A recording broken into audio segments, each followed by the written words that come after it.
Lisa, thanks very much for that very generous introduction. It's really a privilege to be speaking here tonight. And I think the biggest thrill so far has, for me, to see the appreciation that this crowd has for faculty past and present. I mean, it is remarkable. I can't think there would be more appreciation in any one room at any one time in this country. Thanks to all of you for that.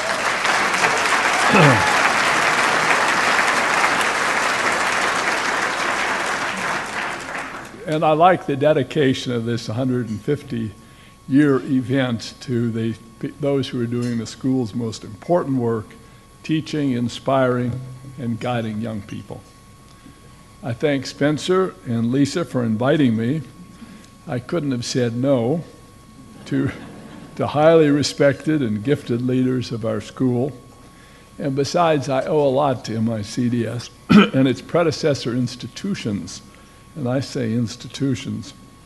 Since we're going back 150 years, MI educated my mother, my sister, and 2 of my 3 daughters.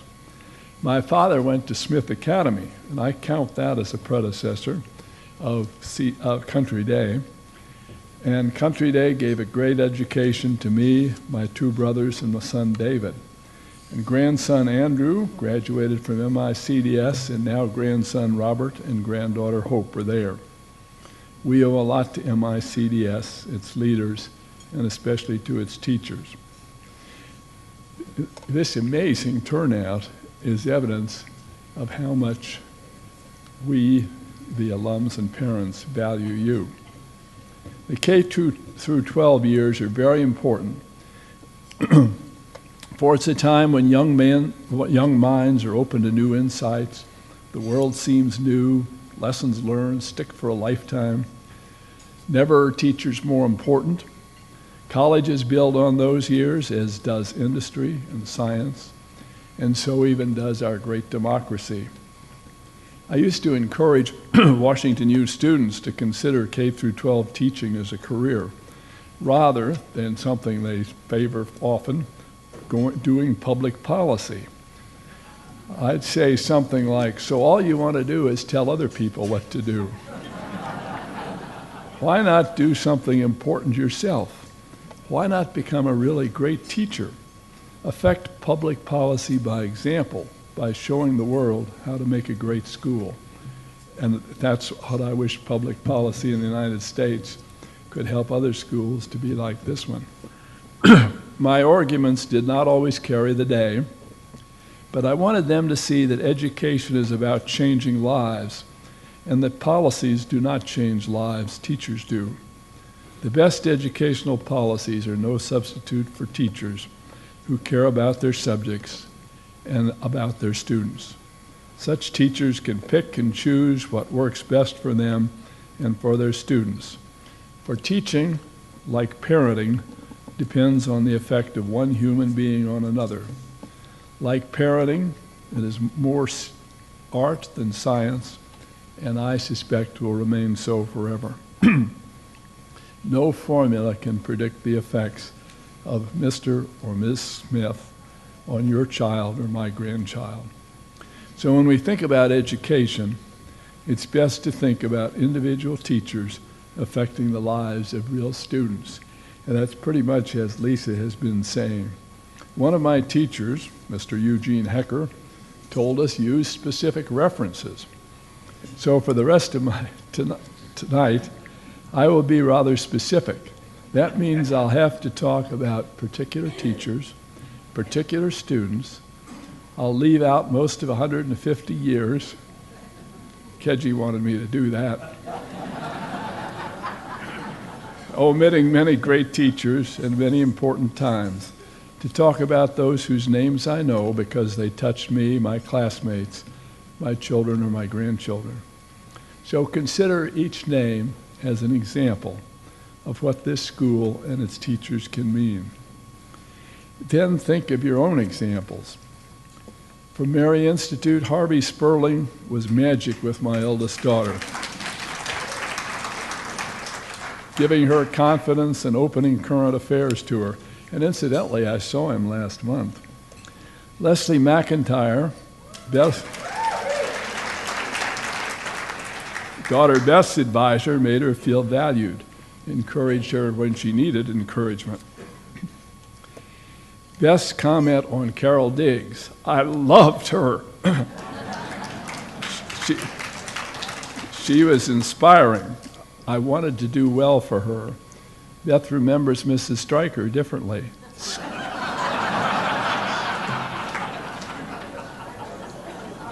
Scary.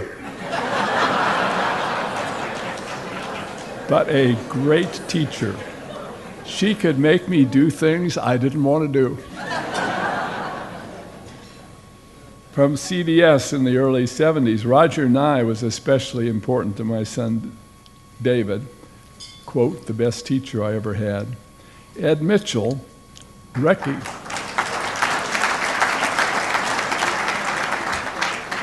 recognized David's intellect and talent that seemed somewhat a mystery to others.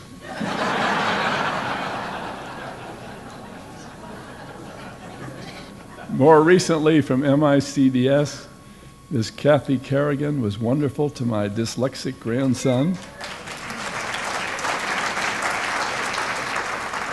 who, like his father, appreciated Mr. Bill Weremeyer.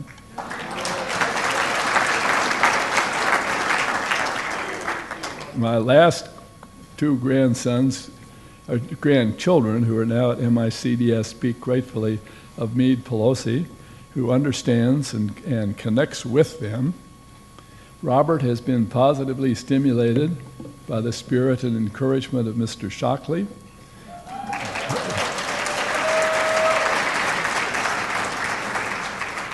When the kids are struggling, Mr. Whaling makes them feel good about themselves and about their schoolwork, and that's quite a feat. And Mr. Pinkerton, Mrs. Abling, and Mrs. Purdy are among their favorites. Now,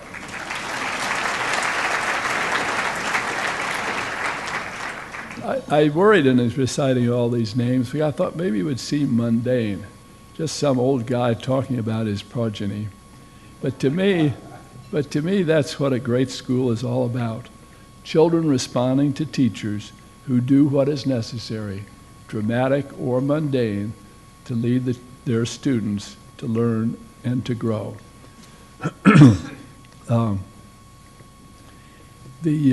Clearly, one size does not fit all.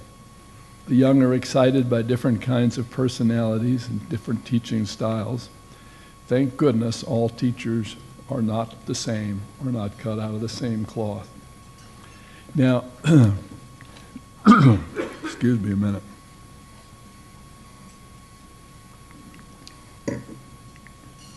And that's sort of the theme of my talk, that you really have to think of individuals. And I wanted to try and mention quite a few rather than just one or two. Before moving on, let me congratulate Pat Shaw, Missouri's 2008 Science Teacher of the Year. I wanted to